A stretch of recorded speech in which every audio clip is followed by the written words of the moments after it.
So I'm Sam Roberts, and just to give you a little bit of background for where my research approach is coming from, I did my PhD on primate cognition. So I studied the Barbary macaques in Gibraltar, and I studied chimpanzees in the Max Planck Institute in Leipzig. And then for my postdoctoral research, I moved to the University of Oxford and worked for 4 years under Professor Robin Dunbar, looking at social networks in humans. And basically, the idea of my approach is to take the concepts of the social brain theory and the understanding we have of the factors governing primate groups and see the extent to which we can apply those same ideas to understanding human groups and human relationships. So in this talk, I'm going to quickly overview the social brain hypothesis. For those of you who were here yesterday, Oscar went through it, so I'm going to quickly just recap the key elements. I'm going to look at the idea of constraints on the size of human social networks, which is an idea that arises directly from the social brain hypothesis. There's been lots of work looking at the idea of constraints on the size of primate groups, and I'm going to apply those ideas to humans. I'm going to be looking at how those constraints operate in friends and family relationships. And finally, I'm going to be looking at the impact of new technologies on these constraints. And the idea of the approach is that if we can build a systematic understanding of social relationships grounded in evolutionary theory, then each time a new technology comes along, we can use that understanding and see how that technology will affect those social relationships within that broad theory. So the idea is that 10 years ago, no one had heard of Facebook or Twitter, and 10 years' time, we'll all be talking about something that we don't know about yet and we can't even imagine.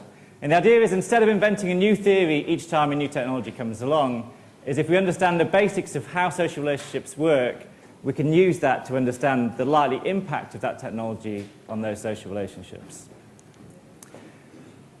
So the social brain hypothesis, as I say, Oscar went through it yesterday, so I'm not going to go through it in detail. This is a starting point, really. Primates have unusually large brains for their body size. So if primates were typical mammals, they would have much smaller brains than they do. And within primates, humans have unusually large brains for our body size. So our brains are too big compared to our body, compared to typical primates and compared to typical mammals. And if you look at the part of the brain that's expanded through evolutionary time, it's the outer layer, the cerebral cortex, which is expanded relative to the more ancient limbic system. And this is a puzzle for evolutionary theory, because brains are very, very expensive things to run and to maintain. So the brain weighs around 2% of the body weight and takes up 20% of our energy just to keep ticking over and running. So in terms of evolution, there must have been a good evolutionary reason why primates generally, and humans in particular, develop these large brains. It can't have just happened by chance, because if it's so energetically expensive to run, there must be some fitness benefit in having large brains. So the origins of the social brain hypothesis arise from work in primates. And if we look in the relationship between group size and brain size in primates, what you see is if you look at the ratio of the neocortex to the rest of the brain, that's correlated with group size in primates. So the filled circles are for monkeys and the open circles are for apes. So what this suggests is that primates that live in larger groups need larger brains to manage the social complexity of living in a large group of competing conspecifics, other primates. So one of the ideas about the social brain hypothesis is that the ability of primates to manage and manipulate information about their social relationships sets an upper limit on the group size of primates.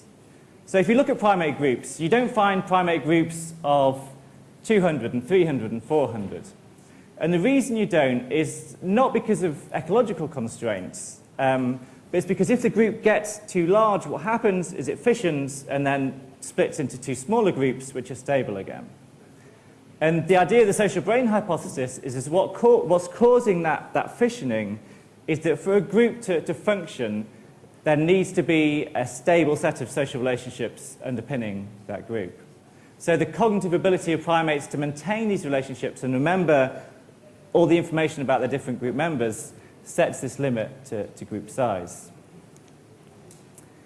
Another limit to group size in primates is set by time constraints.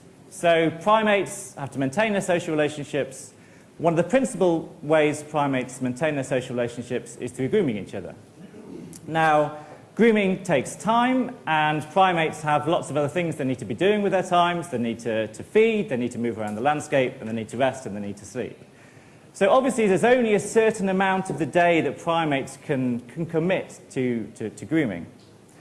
An interesting thing is that as group size increases, the time that primates spend grooming also increases. So in larger groups, they spend a greater percentage of their day grooming. But again, that can only work up to a certain limit. So if you look at the time budgets of primates, more or less they can only spend 20% of their time grooming because they also need to move around the landscape, they need to find food, they need to rest, and they need to sleep. So the idea is that the limited time for grooming also sets an upper limit to primate group size. So essentially, primates living in bigger groups, they groom more and more and more and more and more, and then once it reaches this limit, then they can't maintain any stronger social relationships, and the group fissions into two.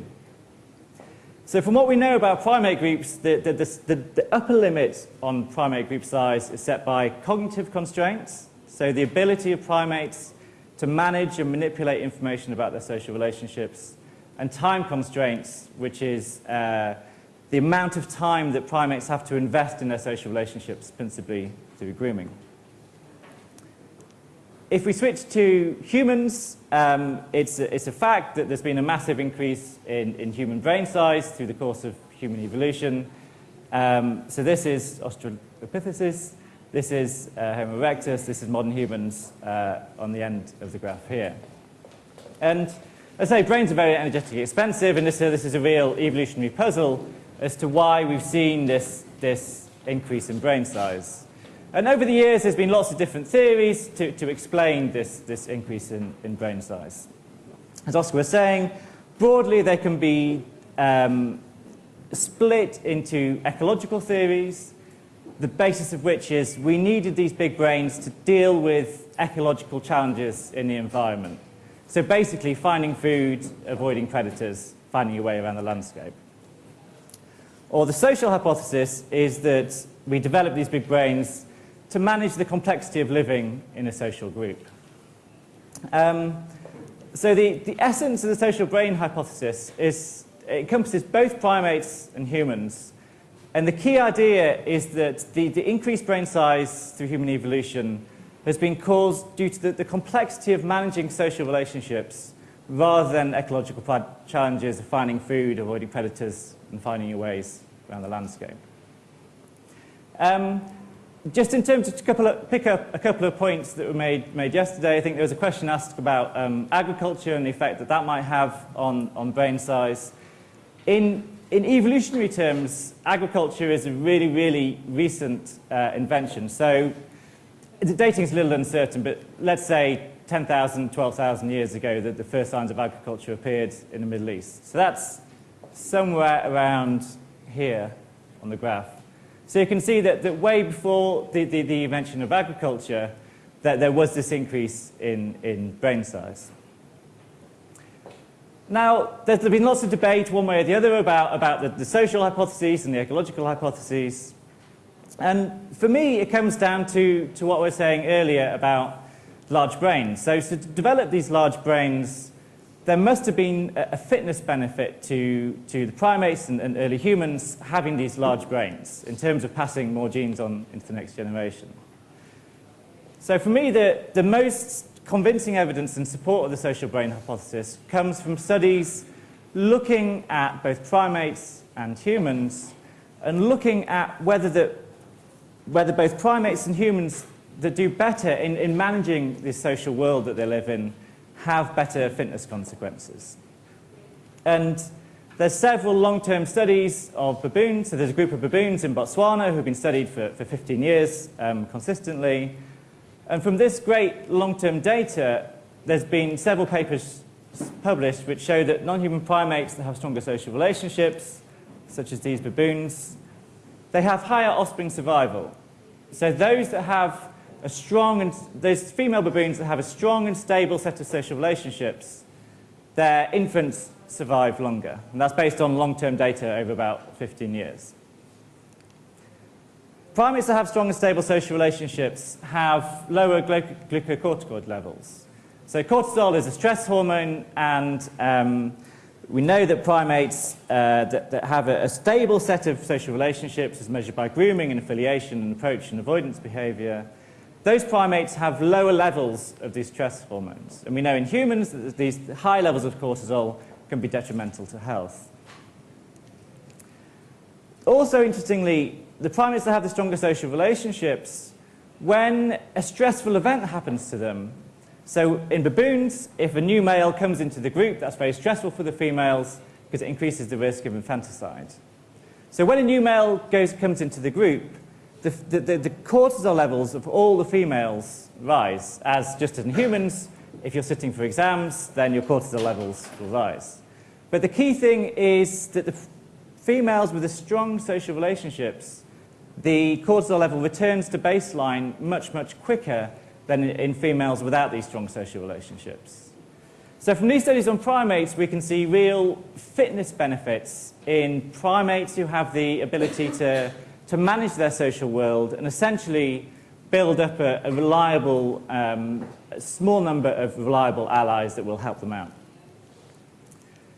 Turning to humans, there's been lots of work over the last 20, 30 years looking at the relationship between health outcomes and social relationships.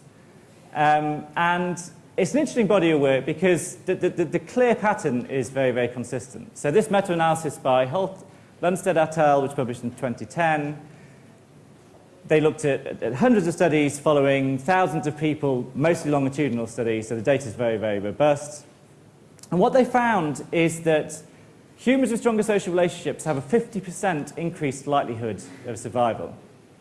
So this risk factor is comparable to almost all known risk factors to mortality in humans, such as quitting smoking, taking regular exercise, having a healthy diet.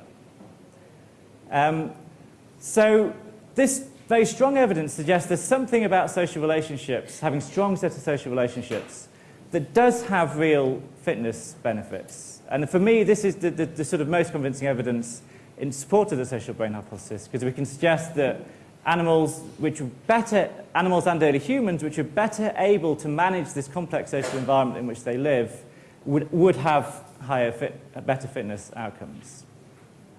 And just to say one important point about the difference between the social world and the ecological world.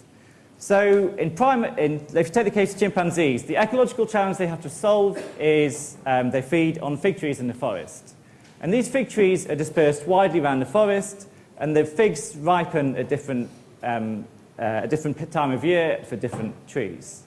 So the challenge that chimps have to solve is remembering the location of all these fig trees, remembering when the figs will be ripe, and navigating their way through the forest to find the fig trees. So that's a pretty complex ecological challenge. The social challenge that chimpanzees have to solve is essentially trying to work your way up the dominance hierarchy because the alpha chimp has higher mating success. Now, the key difference between the ecological challenge and the social challenge is once you've remembered the location of the fig trees, those fig trees aren't going to move, they're fixed. The dominance hierarchy is never fixed, it's always changing, it's always fluid. So in a way, the social intelligence, as Nicholas Humphrey described it back in 1976, it's like a game of social chess, where you can have a strategy in place. So I have a strategy to try and move up the hierarchy, but I have to adapt that strategy according to the behavior of other individuals. So you get into this arms race of, to succeed in a social group, I don't just have to be smart, I have to be smarter than the other guy. Just like in chess, I don't just have to be smart to win, I have to be smarter than the other guy to win. So you have this arms race of social intelligence. That's not the case for ecological intelligence.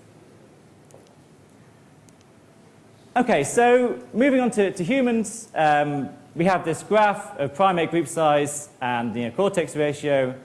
And we know the neocortex ratio of humans, so you can put that on the line of apes, and you come up with this magical number of 150, which is the predicted human group size based on our neocortex ratio.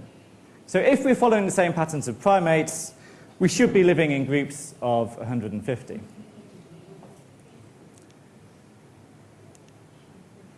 So that's where we leave the social brain hypothesis and get into more depth about, let's see if we can actually apply this to humans in a more in-depth way rather than just looking at this and thinking we should live in groups of 150. So I'm now going to talk about, just as there's constraints on the size of primate groups, I'm going to talk about the idea of constraints on the size of human groups. Now, the problem with studying human groups compared to primate groups is that it's unclear what the human group is. If we're looking for a human group of 150, what group do I look at? We're a group in this workshop. I'm a group in my department back home. I'm a sort of little group with my family. I have my group of friends. What's the natural human grouping? Whereas when you go and study primates, you see a group of primates. They all interact with each other. They don't interact with the primates in the neighboring groups, and that's your group. So the first sort of problem we need to solve is figuring out a way to look at groups of humans and see the processes that go on in these groups. And one of the ways that's been developed to look at groups is social network analysis. So the idea of social network analysis is you take a group of people and you look at the interactions between that group of people, and you can form up this network in which these dots represent people and the lines represent the connections between these people. So if, for example, we take the case of Manuel's research group, I could look at your email records, and each of you would be one of these dots, and the lines would represent emails back and forth, and I could see whether those emails are reciprocated or one way. I could look at who you go to lunch with, who you stand outside smoking with, and I could build up a social network of your research group. And this is a complete social network in that I could look at all members of your research group and the interactions with all other members. The problem with that, in terms of human groups compared to primate groups, is you also have links with people, obviously, outside your research group. So you have links with your family, you have links with your friends. And if I just looked at your email records and who you go for lunch with and who you stand outside smoking with, I wouldn't capture these other links that you have with other people in your network. So the alternative approach is called a personal network approach. And this is where we start with one person, and we ask that person, this focal individual, to tell us about all the ties, all the relationships they have with their family and friends, essentially. All the people they feel like they have a genuine personal connection with, regardless of where they are in the world. So this way, you get one individual's complete social network. So this is called a personal network. And to give you a concrete example, if you think about your Facebook friends, that's more or less your personal network, bar the people who are on Facebook. And there's a very neat app for Facebook called TouchGraph, where you can actually plot out your Facebook network and see how it looks like. So this is my Facebook network, this is me in the middle, and this is all some of my personal network, bar the people who aren't on it. Now, what this does is it allows us to ask questions about the size of this network. It allows us to ask questions about the links we have with other people in this network. And this is the type of network that I've been studying in my research. If we look at the structure of this network, it's clear that if you think about your Facebook friends, you'll have much closer links to some of them than others. Certainly that's the case for me, because one of them is my wife, so I should have very close links with her, and less close links with the people in the edges of the network. So the personal network is not an undifferentiated structure. that instead, research has shown that it has this structure in terms of a series of concentric layers, where if you imagine me in the middle here, there's about 5 people in what we call the support group, and these are people who I'd turn to in the event of a severe emotional or financial crisis. So these are your closest friends and family, and beyond that there's the concentric layers of 15 and 50 and 150. And the crucial point to note is that as you move through these layers, there's decreasing closeness to the people in the layers and decreasing frequencies of interaction. So I have more frequent contact and I feel closer to the people in this inner layer than in the outer layer.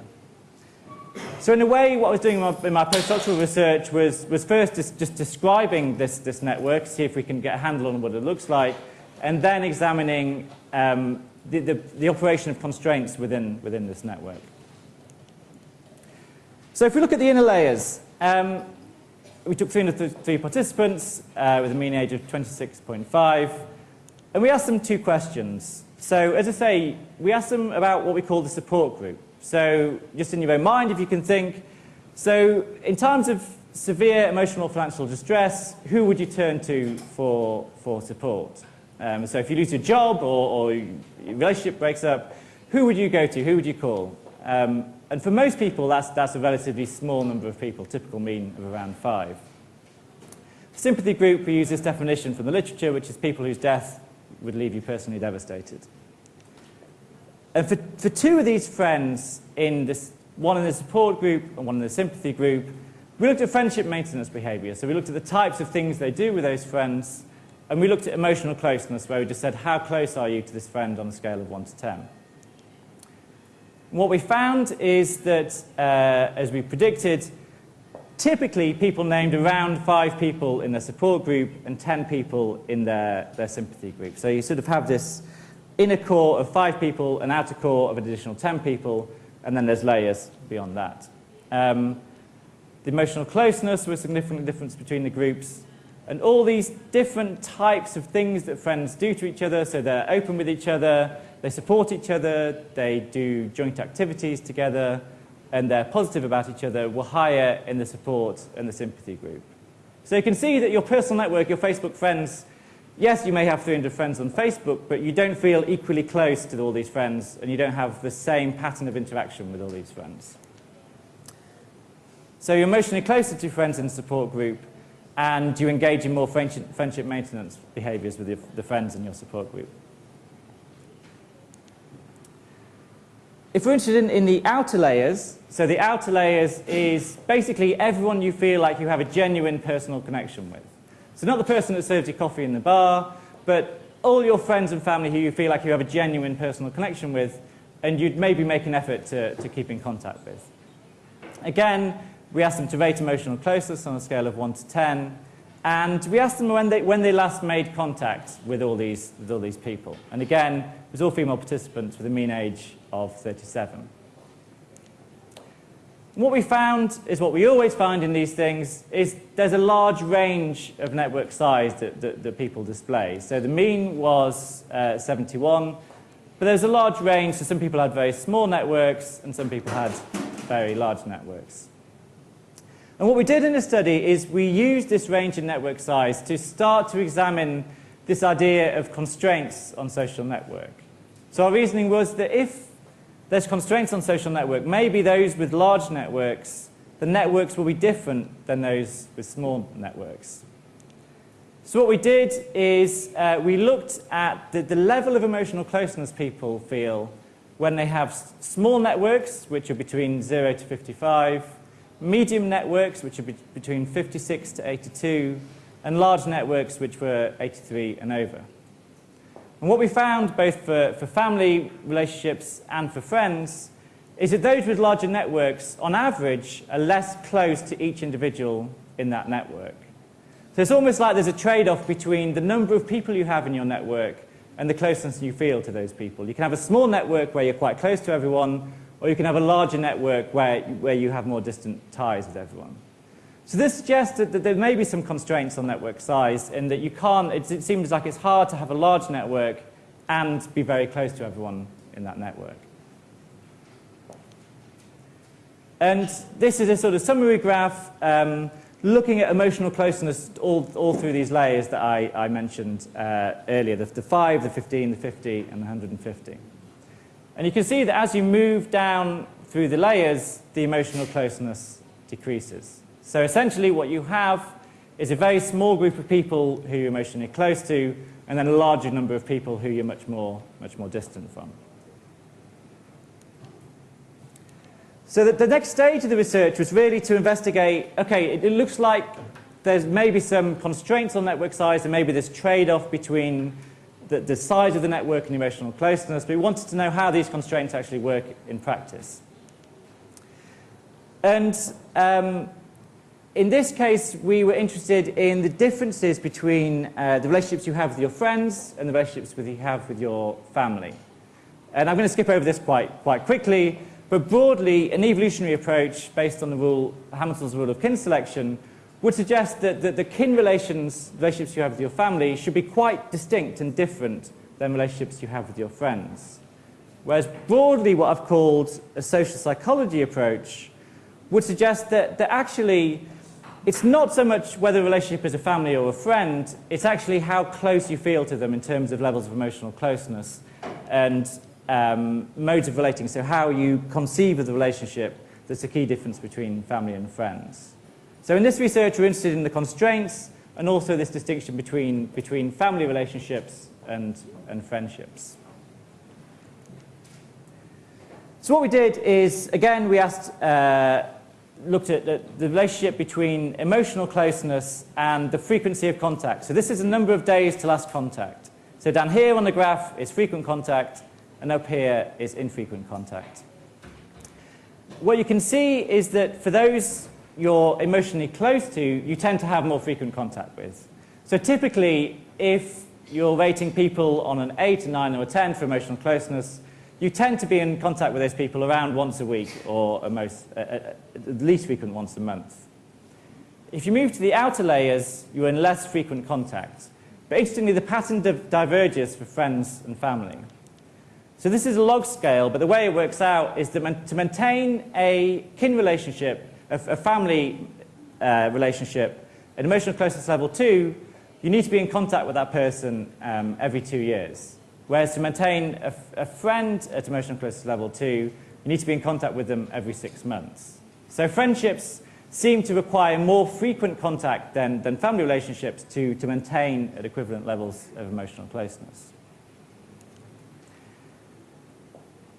So it suggests maybe that family relationships are less costly to maintain. But this was a cross-sectional study. We know that relationships change over time.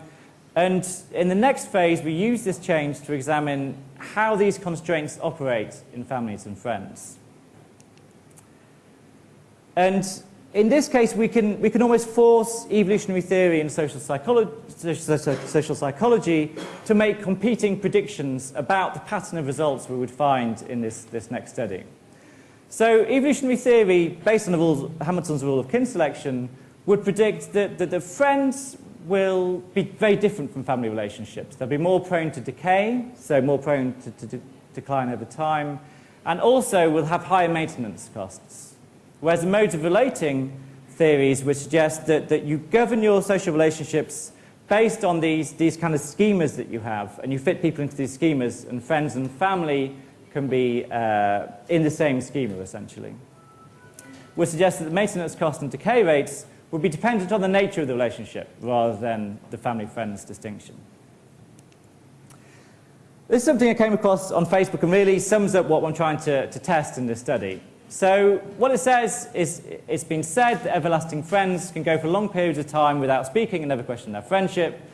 These friends pick up phones like they spoke yesterday, regardless of how long it has been or how far away they live, and they don't hold grudges. They understand that life is busy, and you will always love them. Share if you have at least one of these friends, they will know who they are. It's a sort of typical thing that often gets sent around on Facebook. And what it suggests, and actually this is sort of related to some social psychology literature, is particularly with best friends, there's this idea that they're self-sustaining. You don't actually need to make the effort because they're the best friends. So let's see how true this is. So in this study, we looked at 30 students as they made the transition from school to university. This is a period in which their social networks change, and we use that change to look at this notion of constraints on network size. So before they left school, we gave them our social network questionnaire, so they listed all their families and friends, and they said how close they were to them. They went to university at month 7, we gave them a second questionnaire, and then a final questionnaire at month 18. You can see that the dropout rate on this study is quite low. Usually longitudinal studies have very high dropout rates. We started with 30 students, and we ended with 25 students. The reason for that is because each student got a free mobile phone. And surprisingly, we found that if you give students a mobile phone, they're much more likely to be willing to fill in your questionnaires. So each student got a mobile phone. The reason we gave them a mobile phone is to get a very detailed analysis of their contact pattern with all their friends and family. So the deal was, here's a phone. You can have the phone. We'll pay 500 free minutes, and you get unlimited text messages. A, you have to complete our questionnaires, otherwise we take the phone back. And B, you need to give us your phone bills. I wasn't interested in the content of the text messages or the phone conversations. I was just interested in getting the pattern of contact between the friend and their social network over the course of the 18 months. What we also did in these social network questionnaires is we got them to write down the landline, the home phone and mobile numbers of all their friends and all their family. So what we ended up with at the end of the study is we have a complete record of every call they've sent, every call they've made, and every text they've sent. And we know who those calls and texts are going to because we have the phone numbers of all their friends and family. So you can look at the communication patterns in an enormous amount of detail. Just to look at how the relationships changed over time. This is our emotional closeness measure on a scale of 3.5 to 5.5. Remember, it's emotional closeness on a scale of 1 to 10. So here you're closer and here you're less close. This is 1 month, 9 months, and 18 months. So what we found is for family relationships, there's actually a significant increase in the closeness that people felt to their family when they moved away from university. So when they left home and moved away to university, they actually felt closer to their family when they were still at home living with their parents. With friendships, there is a decline in emotional closeness over the course of the study. And this isn't surprising because you're leaving your school environment, you're going into university where there's lots of opportunities to make new friends, and inevitably, on average, your closeness, the closeness that you feel to your school friends will tend to decline. And this is what we saw in this graph here.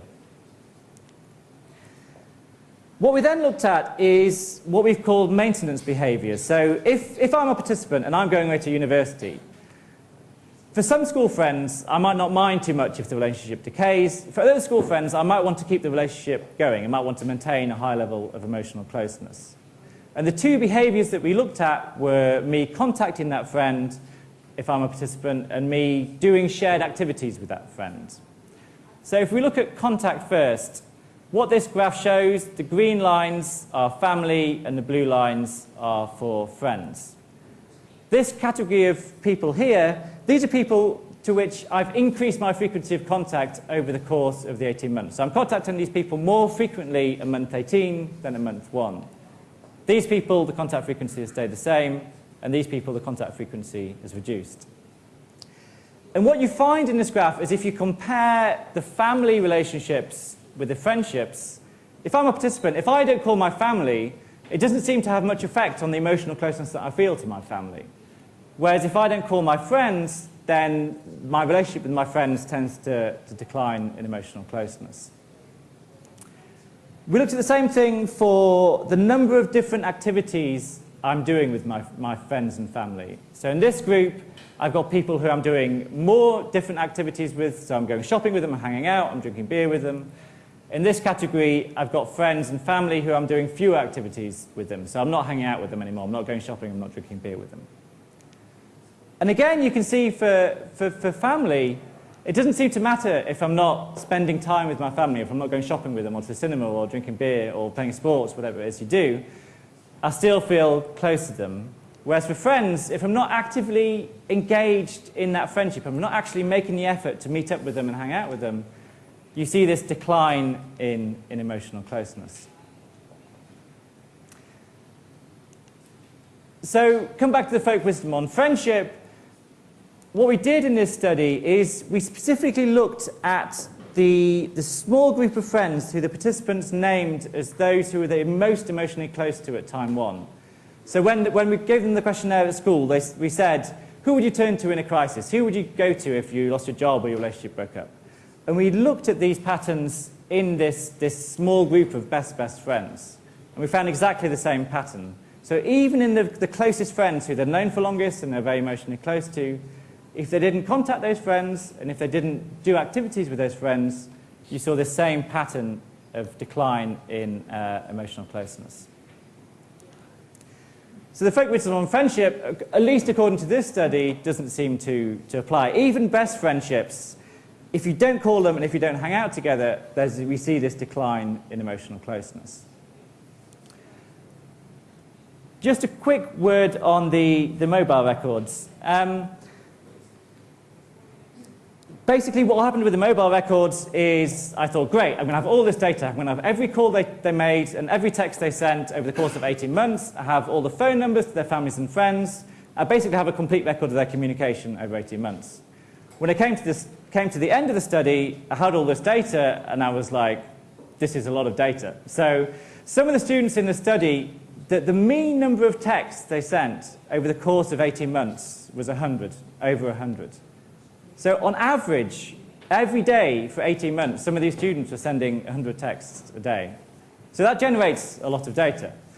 Frankly, beyond my capability to process. I'm a social scientist. I'm used to questionnaires, and I have these phone bills which are 60 pages long. I mean, I don't know what to do with them. So what I did is I collaborated with a bunch of clever physicists who are used to handling data on this big scale. They were like, that's nothing, processed. And what we were interested in is the way in which people distribute their time across their social network. So you have a limited amount of time for communication. Let's say you send, in an average week, let's say you send 100 text messages. The question I'm interested in is, if there's 100 people in your social network, you know 100 people, your families and friends, do you send one text to each of those people you know? Or is it more like you send 50 texts to the person you're closest to, 20 to the next person, 20 to the next person, and then 10 to people along the way? What this graph shows is the relationship between the fraction of text people sent and their rank. So if this line was flat, it would mean people distribute their effort entirely evenly across their social network. And the slope on this line reveals the extent to which people unevenly distribute their effort across their social network. This is for time 1, this is for time 2, this is for time 3.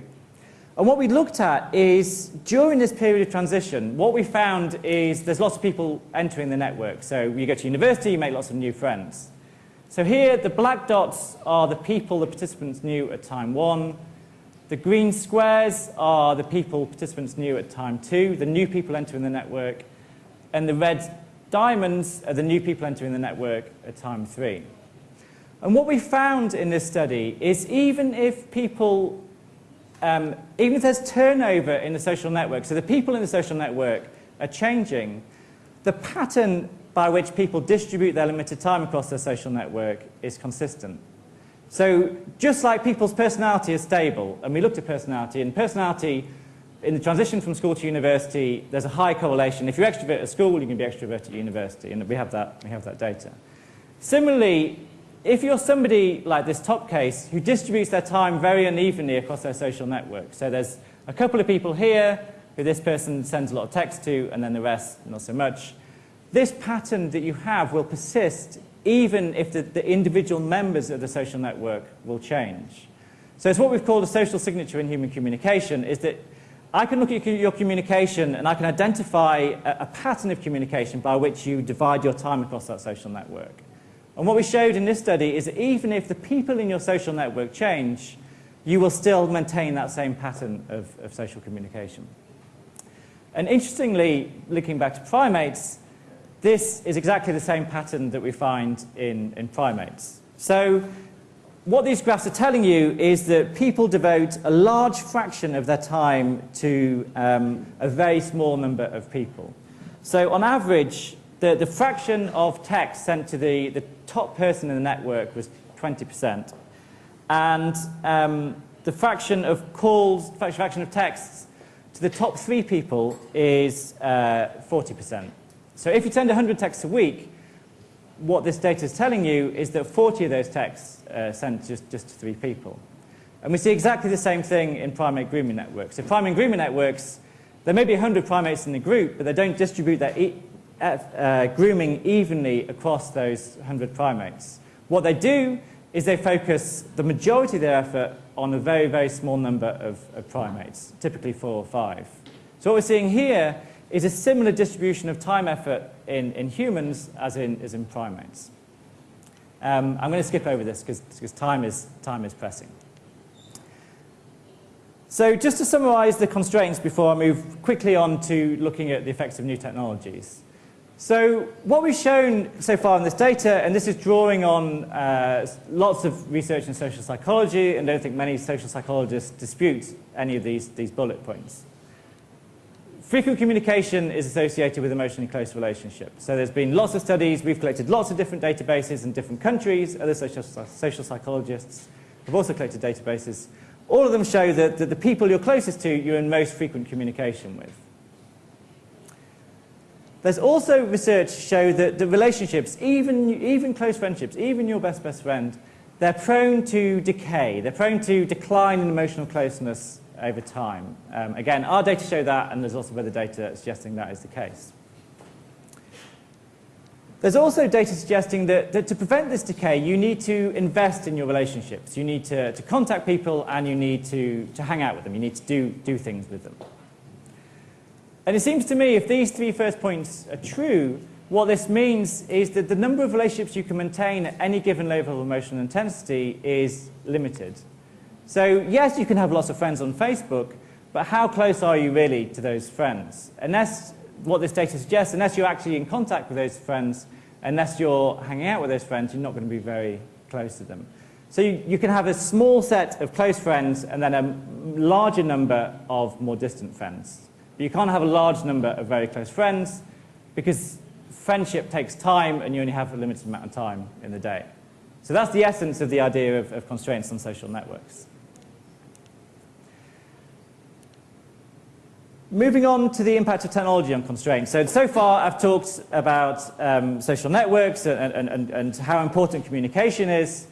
And in the last 10 years, as I said at the beginning, there's been a revolution, an ongoing revolution in how we communicate with our family and friends.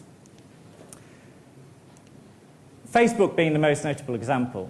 So this is a very brief history of Facebook. It started in 2004. It feels like it's always been with us, but it did only start in 2004. And at the latest estimate, it also almost had 1 billion users worldwide, not just concentrated in the States, but worldwide. So it's had a phenomenal growth, and in 2010, Facebook overtook Google as the most visited website in the US, and it's also the case for the UK. So more people visit Facebook than Google every day. What Facebook says it does is it says it helps you connect and share with the people in your life. So this is what you sign up for. You want to connect, you want to share with the people in your life. And in terms of our previous framework, what we were interested in is if this is true, then it should be the case that the people who use Facebook, who are active on Facebook, do they have better social networks? Do they have larger social networks? Are they closer to their friends? If Facebook is genuinely helping you connect and share with your people in your life, this should be the case. And I should say, we're just starting out on this program of research. So these results are preliminary, but I'll show you what we have so far. So the key question is, does Facebook help overcome the constraints on social networks? So again, we did one of our social network questionnaires. We said, list all your family and friends. How close are you to them? And we also said, do you use Facebook? And this was a Dutch sample, and we found some people who didn't use Facebook. And we said, how many minutes on average do you spend a week on Facebook? And the idea is that if Facebook helps to overcome the constraints on social networks, what we should see is that people who use Facebook should, A, have a larger social network, and B, be closer to the people in their network. because they're on Facebook, they're connecting, they're sharing, they're whatever. They should have a social network. They should have a larger social network. They should be closer to the people in the network. What we found, these are people who don't use Facebook. These are people who do use Facebook. There is no significant difference in network size, and there is no significant difference in the closeness that people felt to their friends. So if you use Facebook, if you don't use Facebook, it didn't seem to make much difference to the size of people's social networks or to the closeness they felt to their friends. There was also no relationship between the time that people spent on Facebook and the size of their social network or the closeness they felt to their friends. Now, this was a bit puzzling for us because we thought, well, it's Facebook, and what we showed previously is that if you communicate with your friends, you feel closer to them. So what we started getting interesting is not just whether people use Facebook, but what they actually do on Facebook. And I think this is one of the most interesting graphs I've seen on patterns of use on Facebook. So this was put together by a guy called Cameron Marlowe, who works at Facebook and did his PhD at MIT. And what this shows is this is network size. So this is your number of Facebook friends. And this line here, this red line, is of those friends, who are you in reciprocal communication with? So in the course of a month, of all your hundreds of friends on Facebook, who do you have a two-way exchange of messages with? And what this graph shows very clearly, and this is based on Facebook's own data, so it's reliable, is that if you have 100 friends, you're in reciprocal communication with about 5 people a month. If you have 200 friends, you're in reciprocal communication with about 6 or 7 people a month. If you have 500 friends, you're in reciprocal communication with about 12 people a month. So adding hundreds and hundreds of friends on Facebook, it doesn't actually increase the number of people you're in active two-way communication with. And this is very interesting for me because it replicates the pattern we found in the mobile phone data, and it replicates the primate grooming data. In primate groups and human social networks, there's lots of people in the network, but you only have strong relationships with a very, very small fraction of those people. So you can have 500 friends on Facebook, but over a month, you'll only be in reciprocal communication with, on average, 12 of these friends. And this is Facebook's data. So what we thought then is, well, maybe instead of looking at just Facebook use, we should look at what people actually do on Facebook, because there's lots of different things you can do on Facebook. And based on some previous research, what we did is we looked at active communication on Facebook. So broadly, you can be on Facebook and you can just scroll and you can look at people's status updates, or you can use Facebook for active communication. You can comment on people's photos, you can post status updates, on all those sort of active uses of Facebook. And what we thought is, well, maybe people who passively use Facebook, who just scroll through the status updates, they're not really going to get a benefit in terms of network size or emotional closeness. But maybe those people who actively use Facebook, they're posting photos, they're commenting on with their friends, they're messaging their friends on Facebook, maybe in that set of people we'd find an effect on network size or emotional closeness. So what we did is we did a social network questionnaire, and we looked at the extent to which people were passive browsers or active communicators on Facebook. So to what extent do you just scroll through the status updates, and what extent do you actively communicate? We split them into these two groups, and again, this is network size, this is emotional closeness, measured on a scale of 1 to 100, but it's the same concept.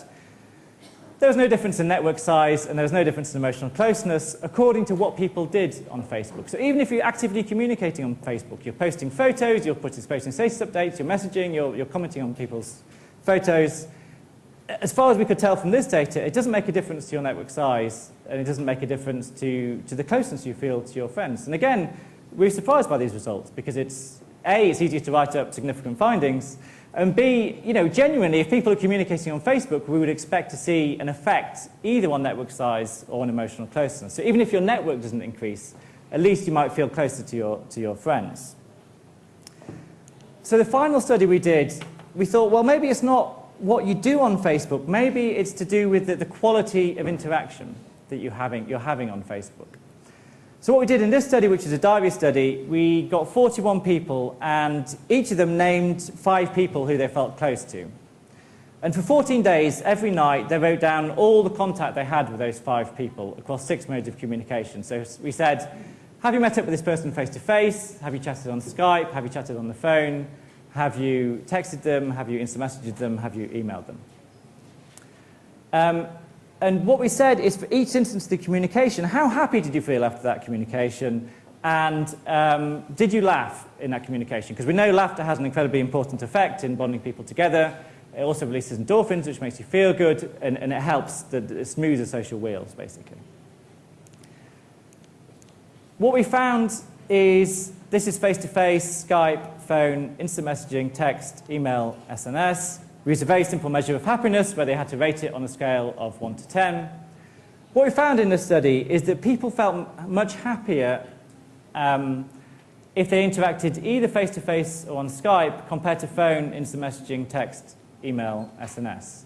So there's no significant difference between the happiness you felt after interacting face-to-face compared to Skype, but there was a big significant difference between Skype and phone. So people felt much happier after interacting via Skype than via phone. We also looked at laughter. We looked at real laughter for face-to-face, Skype and phone, and we looked at symbolic laughter, so the use of emoticons for IM, text, and email SNS. For laughter, the interesting comparisons are these three, I think. People laughed much more on Skype compared to phone. And we know from other data that laughter releases endorphins and eases social wheels, builds strong social relationships. So what this suggests to me and to us, and this is an ongoing line of research for me, is that it's not so much Facebook or what you do on Facebook, whether you're an active communicator or passive browser, it's actually about the quality of interaction you're having with people. And we're evolved to be social, to come back to the beginning, to come back to the social brain. We're evolved to be social animals. But we evolved to be social animals communicating face-to-face and picking up on the rich nonverbal cues that people give off. So psychologists have spent the last few decades telling us about the importance of nonverbal communication. And my interpretation of these results is that with Skype compared to phone, you have access to this rich nonverbal communication. So I collaborate with various people, and when I have a conversation with Skype, I can immediately see if somebody gets what I'm talking about. Whereas with the phone, there's a sort of hesitation. You don't know if they're hesitating because they're writing something down, or they're hesitating because you don't know what they're talking about. So Skype, you can pick up on these rich nonverbal cues, and you have a richer interaction. Yeah, sorry. With instant messaging, text, email, SNS, the quality of the interaction is very poor. Despite the use of emoticons, you don't have all these rich nonverbal cues that you get in face-to-face interaction and Skype interaction. And that, I think, could be the reason why we're getting these Facebook effects, or not Facebook effects. So you can interact all you like on Facebook, but because you're not having this rich social interaction, you're not getting the nonverbal cues, you don't feel rewarded and you don't get this sense of happiness that you get after meeting up with a friend or from this evidence, chatting on Skype with a friend. So the work I'm pursuing at the moment is that there's an evolutionary theory about different modes of communication, and are more natural modes of communication better for maintaining relationships. So summary of technology and constraints. So far, and we're open-minded on this, it's an empirical question. So far from our studies, we haven't found any evidence that Facebook helps to overcome the constraints on social network size. So we couldn't find any evidence that users of Facebook have larger social networks or feel emotionally closer to network members. Other studies have found positive evidence, but they tend to use rather vague measures of social relationships. They just sort of ask vaguely about social capital rather than actually asking people to list all their friends and how close they are to them. And there's an issue, I think, around the quality of interaction you have over computers compared to face-to-face interaction, given that we're evolved to be social beings and pick up on these rich nonverbal cues. I'm going to finish by giving you a very preliminary theory of personal networks. So I'm going to try in this diagram to fit everything that I've said together, and then I'll finish and be roughly on time. So if you take a bunch of participants and you ask them about their social networks, what you will find is there's a variation in network size. What we know from decades of research is, at the bottom level, as it were, there's important health effects to having a strong social network. But interestingly, what those studies tend to show is these health effects. It's not about having hundreds of friends. It's basically having a small group of about 4 or 5 friends and family who you can really count on if things get bad. That's what makes a difference. So the health effects are at the bottom end. And if you have a very, very small network or poor quality relationship, that's where we'd see the health effects. At the top end, you have this idea of time and cognitive constraints. The idea is that these time constraints I've talked about in terms of the need to maintain friendships, they don't determine your network size, but they set an upper limit to the size of network you can maintain. And within this limit, there's a trade-off between the size of your network and the closeness to your friends. So what we'd expect to see is these people with large networks are less close to their friends than these people with small networks. There's quite a lot of work on exploring variation in network size, so we know that it's related to emotional closeness, we know there's some personality effects, we know that having children reduces your social network because you just don't have time, and your relationship status reduces the size of your social network. So people in a stable, happy, romantic relationship tend to have a smaller social network because they're getting, they're happy at home rather than having to go out all the time.